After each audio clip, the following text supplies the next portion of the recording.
Hey.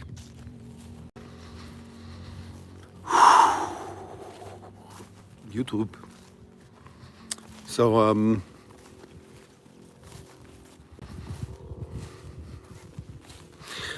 the 0 point.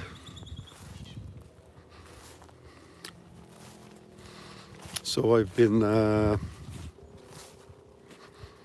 got a bunch of thoughts, just trying to think about how to engage in them, right?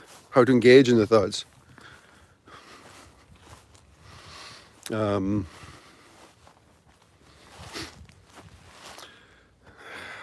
to engage in the thoughts. The 0 point. So there's the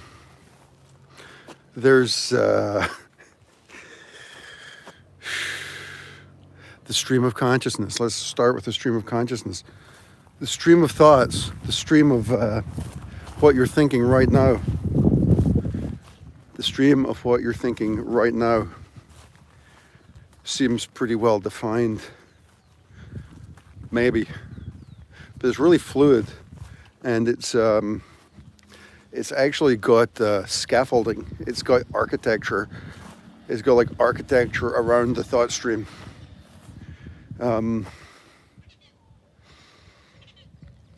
Yeah, and that's really interesting to see that architecture.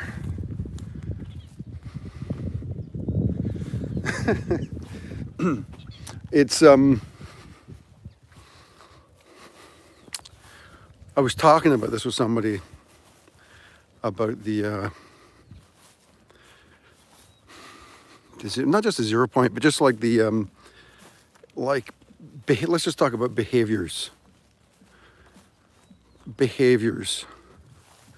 like the outputs of like sort of physical manifestation of who you are, right? What makes those happen? What makes behaviors happen, right? And obviously there's like thought structures involved in that, in those behaviors.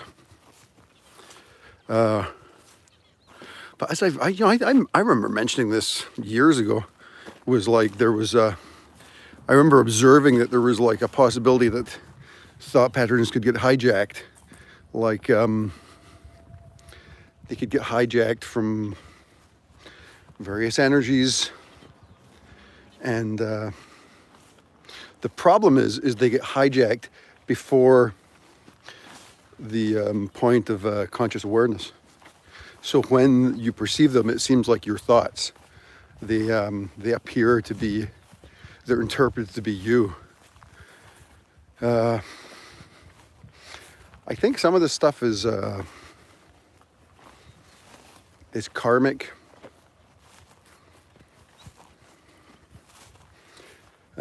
Like I was, there's like some things which people do. Like for example, if you look at some people's behaviors, there are clearly behaviors which people have which seem to point to some kind of trauma they've had in their life, right?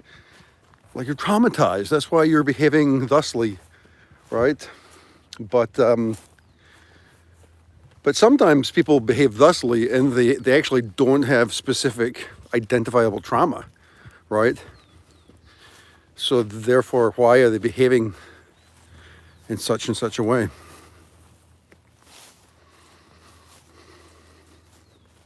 Some of it just might be misperceived, like maybe it is trauma, but you're just not recognizing it. Then there's another aspect to it, which is like it's trauma so cataclysmic, it's karmic, it's been stored up. It's been stored up and is manifesting now in this life, which seems kind of kooky unless you actually can see it,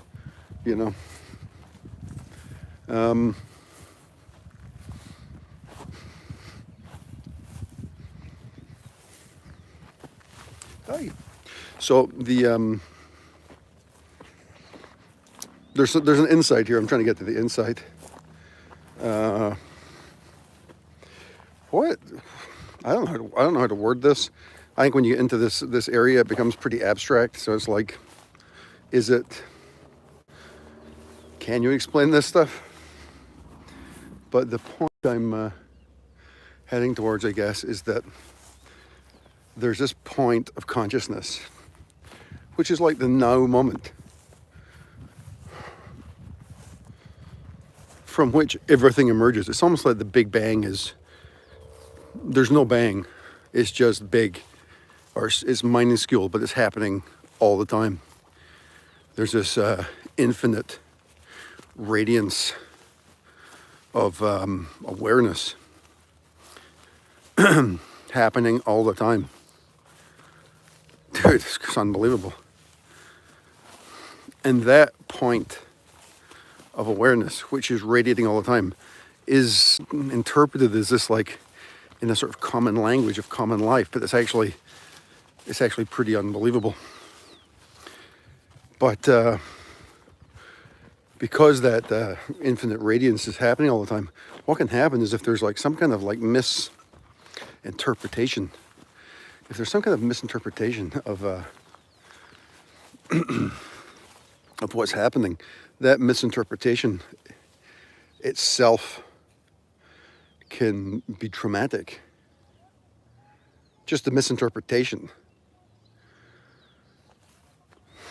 Now the problem is, it's like consciousness is such a weird substance. It's such a weird substance, consciousness. It's like, because it has all potential states built into it.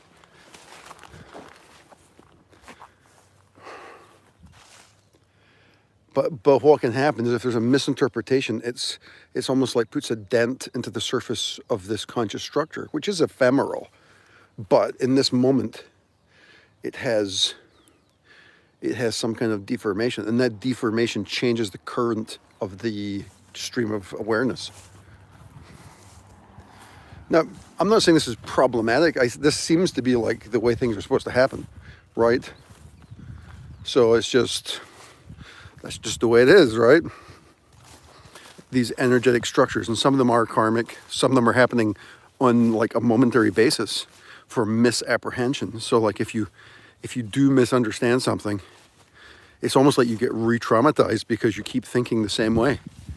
I keep thinking the same way because that's what's true, and it's not true. I think this is especially true in this world where we live in, where we're surrounded by falsehoods, right? There's this like constant stream of lies emerging from all medias, and people are so confused and like talking so much bullshit. It's unbelievable. And there's I'm hearing dogs growling up here. It's my last video, apparently. Maybe. A second, I gotta make sure. I was going to go up here into the next section, but sometimes there's dogs up here, and the dogs follow me. I don't want to get them into a fight or anything. Uh-oh. I seem to have lost my glasses. I think I'm gonna walk back and try and find my glasses. I bought some really expensive glasses a few months ago. They're quite expensive. And I'm at my house, Levi. This is like, I live here. I actually live like just there. Where am I? Like over there in that hill, behind that hill. It's like a farm. I rent a house here, and the owner lives in England, so I kind of like, I just hang out here. She likes having somebody who is, she's a friend of my mother, so she likes to have somebody like she knows living here, because I won't steal anything, right? Oh, I'm in Chile, South America. I'm like an hour and a half northwest of Santiago, near the coast, in a town called Quito. And I took my sweater off about 200 meters back. It's funny, you see, I bought these fancy glasses just to be a little stylish. But when I went to get them done, they gave me a new, I've had the same prescription for years, you know, but they insisted on giving me a new prescription, which when I put them on, I was like dizzy. I had trouble walking. I'm like, dude, I got used to them, but yeah, I think I need to replace them. Kind of like they're driving me bananas. The prescription's so strong. It's not what I need. Anyway, yeah, basically I experienced that. Yeah, I mean the thing is like, I think the difference with me is like, is because I had the Kundalini awakening. Like the Kundalini awakening tends to give you, like a lot of people who are awakened tend to speak about awakening in sort of very simple terms, like it's destructive and it's nothing special, right? And like a lot of awakened people will say to you, or what are you expecting from awakening? And then you'll say, oh, and that's not what it is. That's not what it is. And I get that. That's what that awakening is kind of like. That it's kind of just, well, that's kind of where I'm going in this conversation. Actually, I'm trying to get to that space to talk about that a little bit. There is something about that, but the Kundalini aspect of it reveals stuff, which I think maybe some awaken, like there seems to be two kinds of awakenings, right? There's the awakening, which is called enlightenment, right? And there seems to be a variety of levels of that. So like Lok 1000 on the Rasa scale is enlightenment, right? But then there's other levels above that. And that's got a very specific, there's something really wild about it, man. There's something that's, then the other awakening is the Kundalini awakening, right? Now, a lot of people who are awakened don't get the, yeah, you know, there's, as far as the Kundalini awakening stuff is like, when I started this channel, I was having visions all the time and like seeing spirits and demons and stuff. And I was thinking, okay, that's Kundalini, right? That's Kundalini awakening. But you don't really know, right? And then you read stuff which is like this sort of categorical, like if you have these experiences, then that's Kundalini awakening, right? And then I did the, I did Shaktipat with Chris Mitchell 3 or 4 years ago. And that was yeah,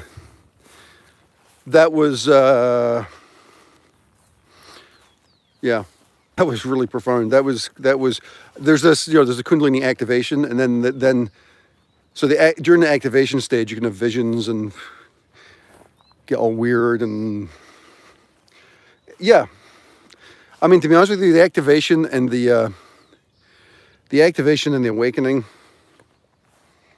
are, I guess there's a difference, you know, but after the Shaktipat, like that was definitely awakened.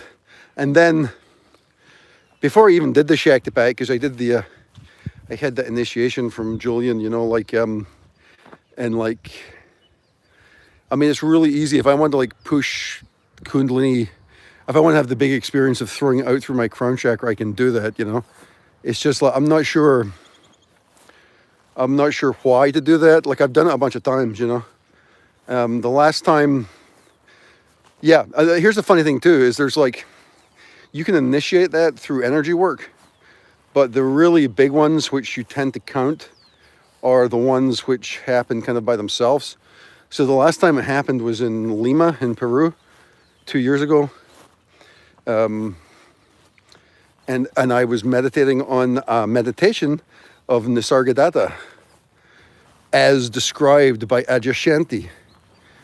And I thought, I'll just meditate on this. And I lay down in my bed, closed my eyes, and I just went through the first step. Like literally, like it was like 20 seconds into meditation, and poof, everything, like, yeah. I think that was probably the most, maybe not the most. The first time here was probably the most astonishing experience. The one in Lima was astonishing too, though. That was just unbelievable what happened in Lima. Like basically I turned into Krishna's flute, and yeah, I think I was levitating off the bed, but who knows? I mean, I was sort of out of it by that time, you know. But I'm never gonna find my glasses because I don't have my glasses on. Yeah. So, but the thing is, I think what happens with the Kundalini, what's the big thing about the Kundalini is the experience of Kundalini, that awakening experience. I mean, it's cool, but like, then there's a point, like, it's like, well, why keep doing that, right? Hey, Sarge, what's up, buddy? So it's like, why keep doing Kundalini practice? Why keep doing energy work? Because it surely can't just be to have like crazy energetic orgasmic experiences, right? It just seems sort of like the point, right? So like, but like the way it manifests now is you have this awakening experience where it sort of works together. The way I see it is the awakening is Shiva and the Kundalini is Shakti. So when you have a Kundalini awakening, you're awakening Shakti, and when you're having the awakening, like the typical enlightenment experience is actually the awakening of Shiva, right? Now some people have those in various combinations, right?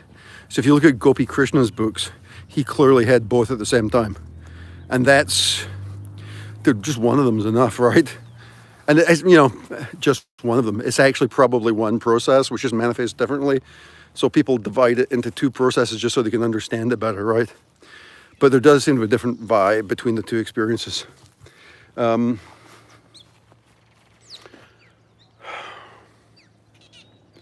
was going to call this video The Heart, because I was going to talk about this a little bit, about what the heart is and what that means. Because people talk about that a lot, right? About, oh, you got to open your heart. And the way I always thought that, what I thought that meant is I thought that meant that, oh, I have to be like more loving and this kind of stuff. But I was sort of interpreting it from a sort of almost like a, not a romantic angle, but like from a human perspective. And that's not really what the heart means. What the heart points to is this infinite radiance, which is what that 0 point is, right? The 0 point of infinite radiance, which isn't happening in the Big Bang. It's happening now. Like wherever you place your consciousness is where the radiance is occurring, right? That's what the heart is.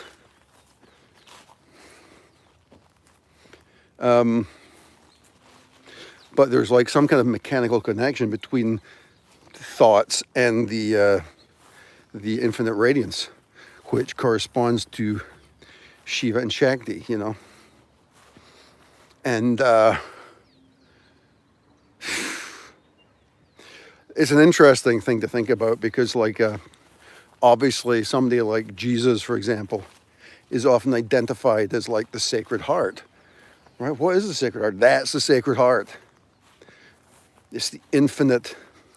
The problem with the Bible, for example, is that it's historical, right?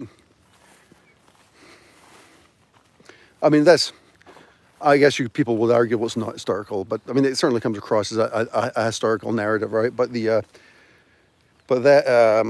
moment is now, right? And so pushing things into a narrative separates you further from it. Yeah, I think the same thing. Like most of the time, yeah, I mean, I sort of walk around and it feels kind of the same. I mean, sometimes I'm not in the zone, but then other times it just like emerges and I just start to laugh. I mean, if I'm lucky, I start laughing. Sometimes it freaks you out because you start realizing that, yeah, you start realizing that nothing is what it appears to be, right? And things are so out of hand, complicated, that humanity's not ready to know what's actually going on here, The reason I know humanity is not ready, because I certainly haven't, Now, if I'm not mistaken, I took my sweater off around here. Man, this is really annoying. You know what I think I'm going to do is I'm thinking I might just go back to my house. I've got another pair of glasses, and I'll put those on, and that might help me find the glasses which I've clearly lost. What an idiot, man. I had them in my shirt. Anyway, the emergence of this heart, this 0 point of energy,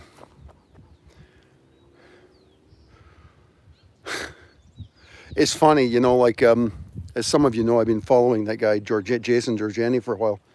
And what was interesting is just this week, there was that assassination in Moscow, right? Of what's the guy? I can't remember his name. I love this guy though. He's considered like Putin's philosopher. And there was an assassination. They killed his daughter by accident or intentionally, who knows? But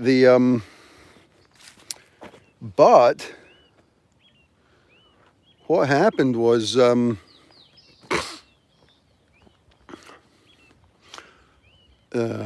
yeah. Well, what happened was I noticed Giorgiani was saying that he considers I can't remember the guy's name, but he considers this guy his philosophical adversary. Now, what the guy actually stands for is he stands for Orthodox Christianity, traditional values, and some people have said he's like Putin's philosopher, but there's not really any evidence of that, really, other than them just, they might be, I think they maybe haven't even met, you know, but certainly Putin seems to stand for Orthodox Christianity and this kind of stuff. But anyway, I thought it was interesting that Giorgiani was calling him his philosophical. He had some respect, and he had sent the guy an email. He published an email he sent the guy saying, "Listen, I'm sorry to hear about your daughter. Even though we're adversaries, you know." Then, as Giorgiani does, he added a little barb in there, like we must, not quite in these words, but like seek vengeance, kind of a thing, you know.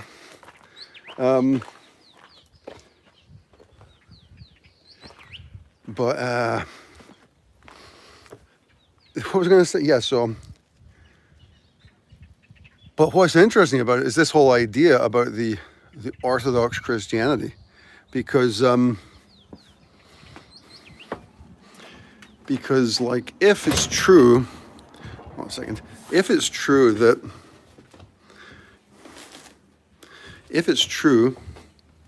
hey buddy, if it's true that Christianity is like or Christ is the representation, the Sacred Heart is the representation of this 0 point of the infinite emanation of reality, the old glasses, cheap. I think these cost like $30, these glasses. And the optician was really cool, because like every time they break, you just fix them, change the lenses, and like really cheap. And I was like, this is great, man. But then I was thinking after a while, dude, I need to be a bit more stylish. So I got I spent the money on the Oakley frames and the fancy prescription, which is driving me bananas. Anyway, if it's true that Christ is this, and I don't know if it's true, but it's certainly, the thing is, it's easy.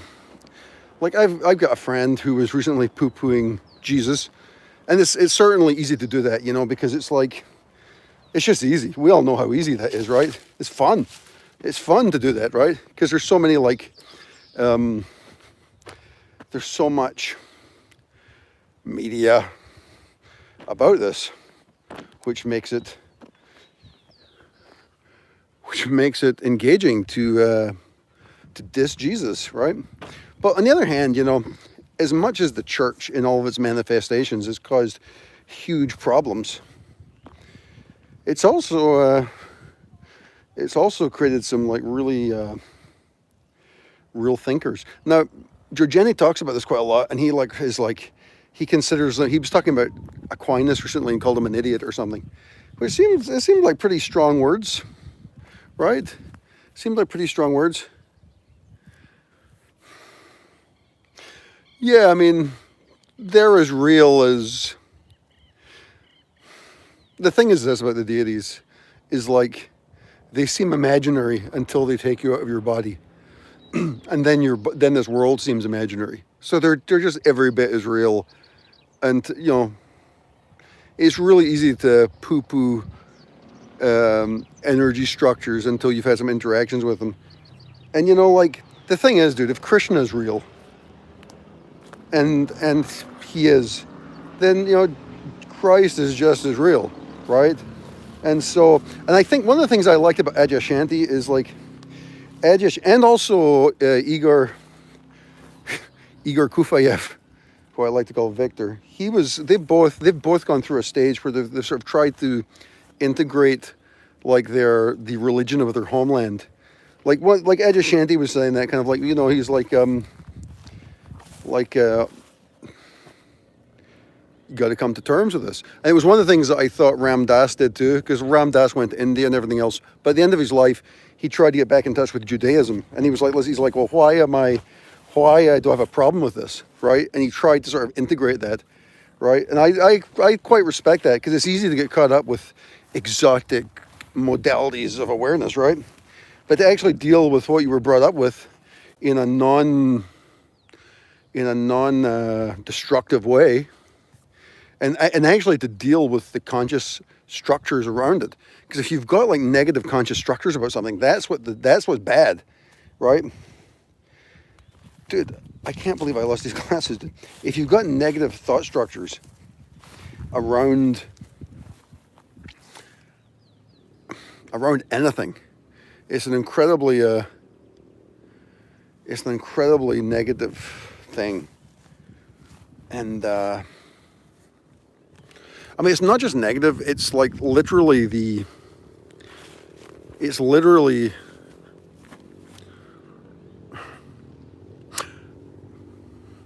I was watching an interview with Jordan Peterson. I can't remember, he does a lot of interviews. I don't know if it was the Joe Rogan one he did recently, but he did one recently, and he was clearly quite concerned about the demonic demons in hell. He's worried about demons in hell, clearly, like a lot.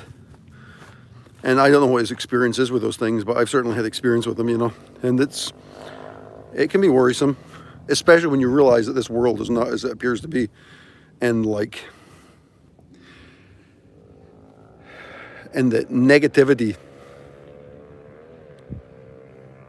is negativity in all its manifestations is a manifestation of that world, right?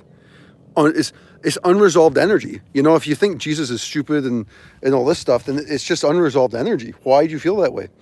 And of course, like Giorgiani goes into the whole historical thing. Well, it was derived from historical works, and maybe it's not authentic, and etc. And that's a great articulate empirical thing, but I don't think it corresponds to what happens spiritually, right? For example, one of my big things was the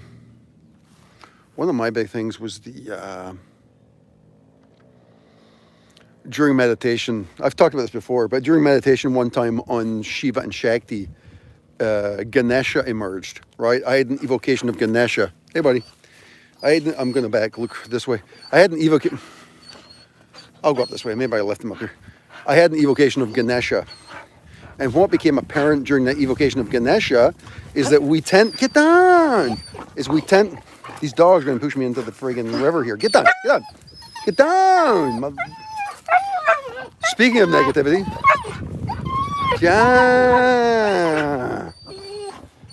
Yeah.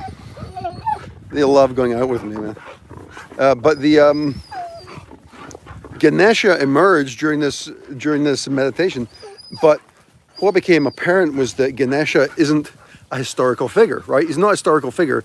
He's actually a figure who reconciles this distinction between consciousness and Shakti, right? Between awareness, between Shiva and Shakti, Ganesha is like the thread of reality which could guide humanity between these areas. Now, during the Kundalini process, it was revealed to me that Mary Jesus' mother was Shakti. And so Jesus actually forms the same relationship with Mary as Ganesha does with Shakti. So it's to say that Jesus is Ganesha, or it's a different manifestation of that thing, right? It's basically serving the same purpose. It's a non-historical spiritual aperture. non-historical spiritual aperture, which is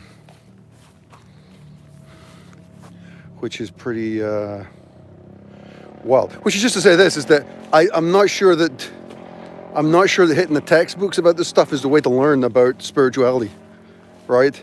Because it's like I said this in my last it's like trying to learn about virtual reality by drawing on a napkin, right? It just doesn't really work. It can help, and it's like a pivot point, but it's not what it is. And so I think reading literature and acting like that, I think that's the big problem with Virginia actually, is he takes empiricism way too seriously rather than meditation. Like, if you want to know the truth about stuff, meditate. Stop reading and meditate. That's how you learn the truth about stuff, you know? And particularly meditation, not doing drugs or substances, although those are a valuable thing, clearly, you know? But I think the main thing here is how do you personally connect? You got to have the personal experience of connection. You got to learn how to connect to this space by yourself and how to navigate through you by yourself. Because otherwise you just don't know what you're doing. You have no idea what consciousness is. It's basically,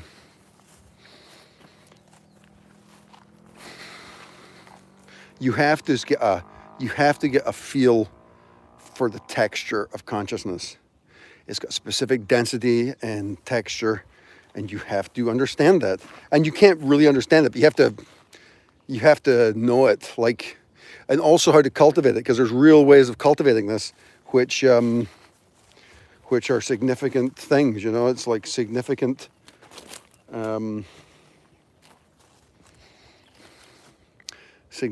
things which are being cultivated. And you can't learn that. I don't think you can learn it doing yeah, you might be able to learn it through drugs, you know. I know with some of those dieta plants, the dieta plants were teaching me stuff, you know. Like the Tortuga Caspi was teaching me about energy transference to plants and stuff. And so some of these plants will teach you. But I think things like mushrooms and like LSD, I think they tend to be more like explosive nuclear devices. Whereas like some of those other plants are really more, yeah, I don't know. I think that the whole ayahuasca, well, I got a preference obviously for the ayahuasca thing, you know, because that's really a didactic path. So I think that can help. But ultimately, learning how to connect to your own energy and learning to connect to your own energy is the, hold on a second. I believe it's chat. I can't see the chat. There was a chat here. I don't know what the hell it is. And I'm kind of distracted here because like those glasses were really expensive and they're around here somewhere. I wonder where they are. I guess we'll be here tomorrow, right? It's getting dark too.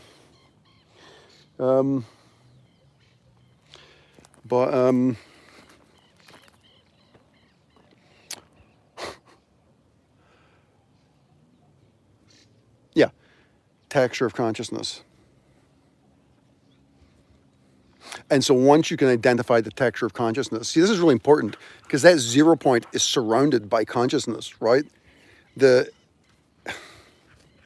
And the texture of it is defined oftentimes by specific energies such as negativity about the transition from pure consciousness into Shakti.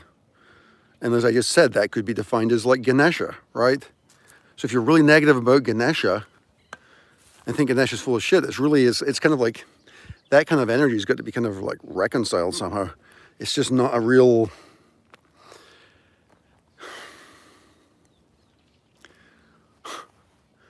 I'm trying to explain something which I can't really explain. It's too complex. It's not complex mathematically or something. It's just like dimensionally complex. It's like you just have to sort of see it. And like I was saying, it's like when you have a thought, like if you just look at your thoughts right now, what you don't see is the structure around it. And that structure is energetic. It's almost like a seed. Like if you are plowing ground, if you're plowing the land and you put seeds in the land, right? The seeds would be your point of consciousness right now. That would be your point of consciousness. But obviously the plowing of the land is really important, or it won't grow, right? Or it will grow, but something bad will happen, right? So it's like the conditioning and caring for the land, taking care of the texture and the structure of consciousness is really important. Carrying negative attitudes about any figure isn't really, it's not a productive way of growing consciousness, right? It does make empirical, historical sense, maybe, but it doesn't do anything in the world of consciousness to help you in any way. All it does is muddle you up and keep you focused on non-reality. There's lots of manifestations of this. I mean, I was saying Jesus, but there's lots of things in your life which do this, you know. I was actually thinking this week I was going to put myself into like therapy. I don't feel real traumatized or anything, you know. I feel completely normal or whatever, but like just to make sure, you know, just to make sure, because there are lots of like little details. There's little details which come up in your life which manifest in behaviors, right? Which is why I first started talking about. There are behavioral things which you don't take seriously, right? Who cares? Who cares, man, right? And we get used to this whole vibe of like, well, you know, it doesn't matter. I'll just fucking roll through this, right? That shit's got to be resolved, right? Now, what happens meditationally, you can resolve a lot of stuff. You can move into these spaces and they dissolve, which is cool.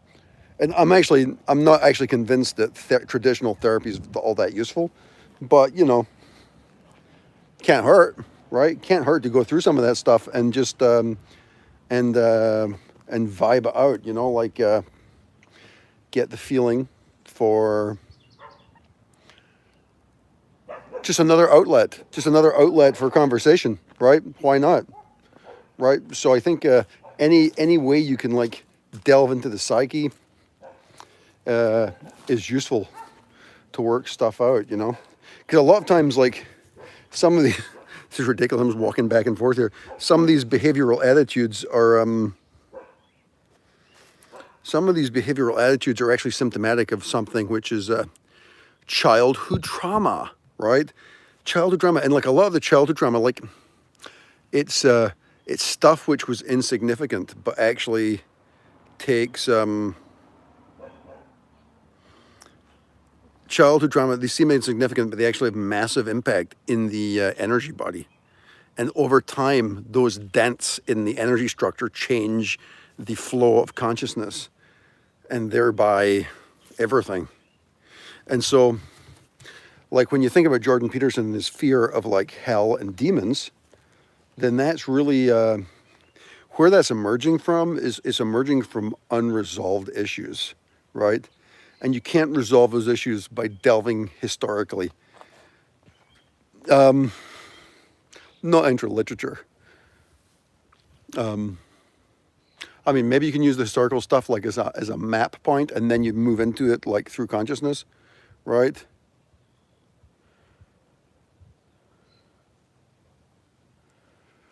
Yeah, I think that's really brave of you to go through the clip off, dude. I would not do that. I think that's fucking nuts. I wouldn't go through the clip off myself, dude. Having said all that stuff about resolving all your unchanneled interests, I mean, I think there's some people who can do that, you know, but I think that's really dangerous, especially if you're moving into enlightenment and stuff. I would not be fucking around with the clip off, dude. Personally, I mean, you can do what you want, but I think that's really dangerous. The problem is that if you make any contact with the demonic, I mean, that stuff, that affects people around you, right? The demonic can emerge in surprising ways when you make contact with it. And, I mean, man, it's just, you can just say, well, it's karmic and I have to deal with that, fair enough. But, you know, yeah, but, you know, one of my things is like my daughter has been suicidal, right?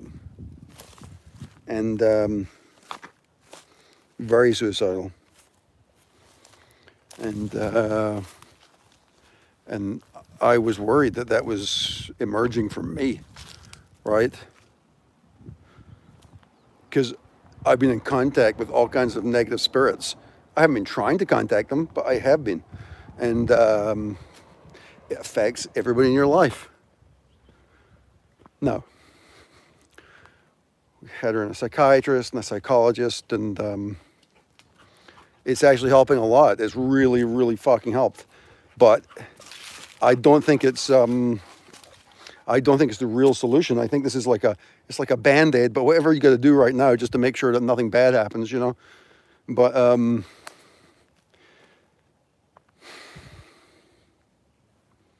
yeah, if you live alone and you're willing to risk your sanity, go for it. But I mean, like, you literally are risking your sanity. Yeah, dude, there's things in consciousness which should be taken really, really, really slowly, especially any kind of entering into the dark shadow work. Like, people talk about that like it doesn't mean anything, dude. It fucking means something, dude. That's fucking dangerous. So yeah, my thing is just fucking watch out with that stuff, dude. Because you don't have to work through that. Like, the best way to work, like, there's a lot of like bravado, right? There's a lot of bravado from people who don't have fucking Kundalini, who think if you just imagine that stuff, that means something. Dude, you wait till you fucking evoke a fucking demon in your bedroom. Yeah? It's not fucking funny, dude. It's not a fucking funny situation. It's really fucking not cool. Yeah? And the demons can, dude, it's easy for them to make you crazy. It's easy. Because they understand energy. Because you're conscious, the balance of your consciousness is literally poised on a fucking fulcrum of energy. And they know just how to tweak it. And everything just gets offset like one digit, right? It's like the guy who accidentally sent $1 billion to France instead of like who was it? There was some guy who did this. Some investment banker accidentally sent $1 billion to a company instead of 1 million, right? Oops, right? It's just 1 point. Can't meet. It's a fucking huge deal, right? I guess I lost my glasses. Fuck me, I lost my glasses. I'll come in tomorrow and look for them. It's getting dark. I'm never going to find them now. Especially if you have Kundalini. If you have Kundalini, do not fuck around with magic, right? I mean, that's the advice I've received, right? No.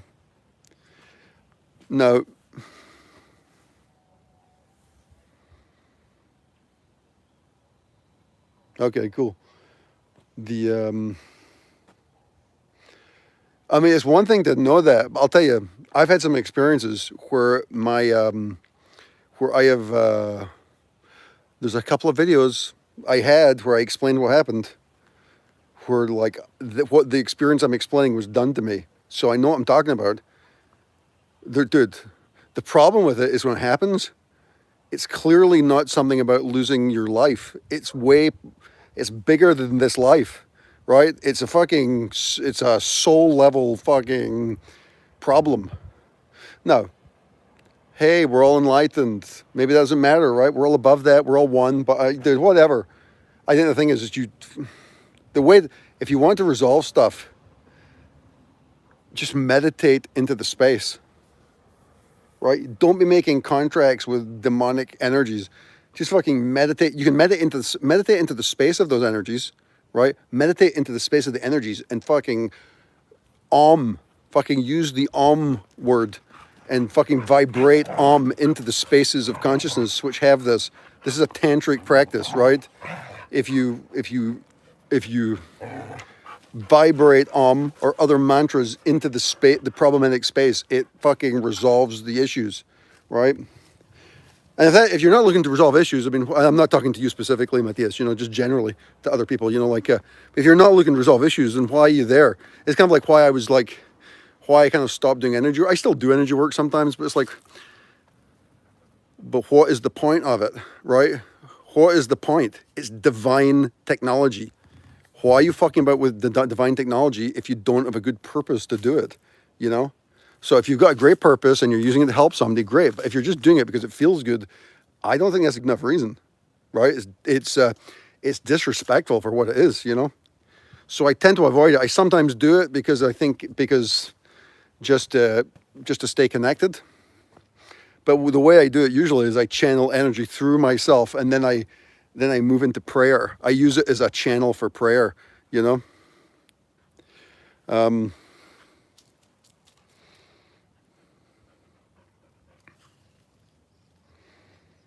Yeah.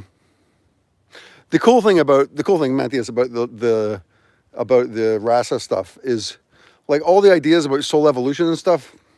I think the cool thing about rasa is it just destroys all that. Like, that's all like Kundalini level stuff, which is really powerful, right? No doubt, and it's really important. But the rasa just destroys all the meaning of those categories. It really does. It's just like nothing. It's like, oh wow. So this is one of the tweaks about the Kundalini and the awakening, is like the awakening makes it sort of evident that maybe that's all just really high level. What it appears almost like high level bullshit. It's not bullshit by a long shot, you know, but it's like, but it's almost like not important.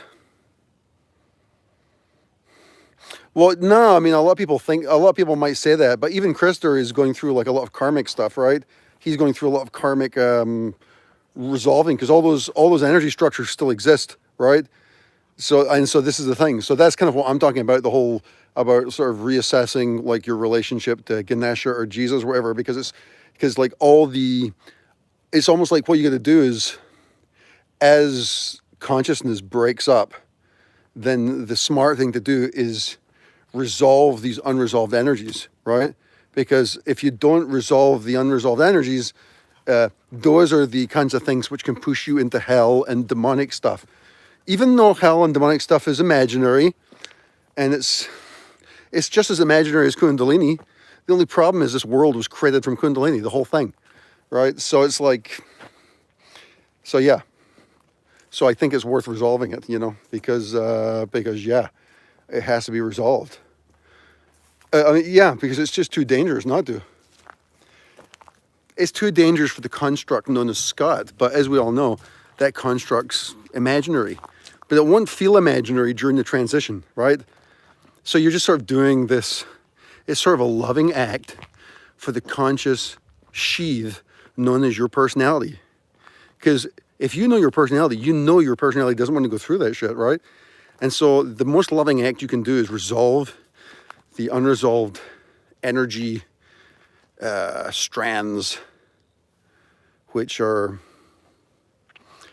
making this stuff up in your life, you know.